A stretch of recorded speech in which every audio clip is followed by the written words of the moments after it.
Okay, so you get out in 1984, and now you have a felony on your record. By the time So I got in '84, I already had 4 felonies. 4 felonies on your record. So getting a job, a regular job, a 9 to 5 was pretty difficult. You know, you can get some shit detail jobs, but you can get jobs, Right, but not a real job. not a real job.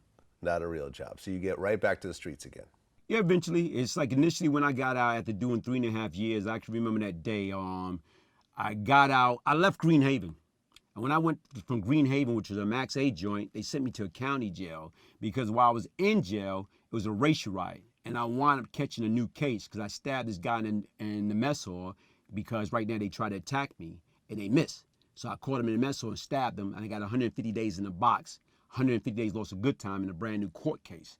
So when I got released from my state bid, I had to go to Dutchess County Jail to do a bid for promoting prison contraband. So once I did that bid, I was released and went back home. And I can remember that day, it was like the end of November 1984. I left the county jail, took a cab to Metro North, got on a train. My mother and brother picked me up from the train station. I can remember going home in that little cab. You know, they picked me up. We go home, and I remember that whole day, man, like being released. Like I stayed in my Cypress apartment and looked out the window, man. Everybody else went to sleep, and I just stayed up. And I can remember that, you know, that day, me and my brother got dressed, went to see my parole officer. And you're just so happy. You're on a natural high to be free. We went to the Euclid Avenue train station. We got on a crowded A train going to 42nd Street to see the parole officer.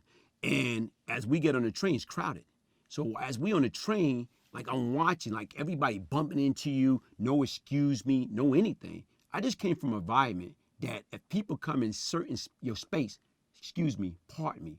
Now these people on this train is bumping into you all up in your space. So my brother, he been home, you know, probably like a year and a half. So as they pushing up on him, he's elbowing them. Boom, get off me. Boom, get off me.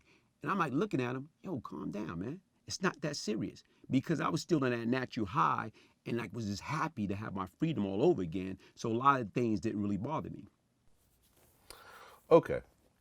So you get out in 1984, and this is sort of the epicenter of the crack epidemic. 1984. That's about when crack has really established itself all over the country, and New York was thriving in terms of crack and the addicts and so forth, which wasn't really the case in the 70s at all. No, the heroin. 80s is what brought all that. Yeah, it was heroin before. So now you have crack, which comes with more violence, more ammunition, everything. Now, I guess at the time there was a war going on with the Jamaicans. There was a war going on with Jamaicans, and that was like, Jamaican is like, you know, I'm talking about even before I went away.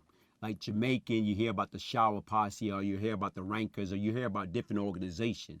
And to me, these guys, most of the time, was like older Jamaican.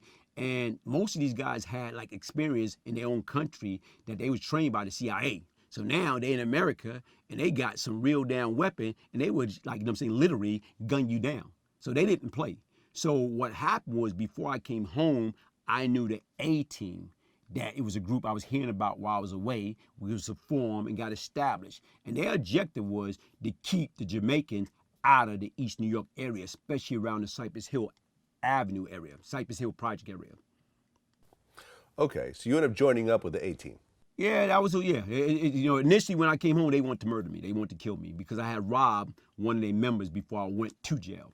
Like one of the guys was an older guy and he was walking around the neighborhood when I was 17. He had a bunch of shit on his neck. So, you know, I'm talking about right now, I didn't know who he was. So to me, that's what we was into. We was in the stick up. So to me, like I seen this guy, you know, walking around with all this shit on his neck, you know, so I approached him. And when I approached him, his name was Panama. So I was 17, he was probably like in his 30s. So when I approached him, look, man, pull out my little 25, give it up. And he like, yo, man, you must be don't know who the fuck I am. I said, look, if you don't give it up, I don't give a fuck who he is. I'm gonna shoot the shit out. So what he did was he gave it up. But the different about the shit, like he's trying to front in the boomer clot and all that. I took all that shit. It was fake. So it was fake. Okay. It's like, you know, you got me about to shoot your ass over some fake jewelry. But see, nobody know that. So that's the difference. He trying to act like he was more important than what he is.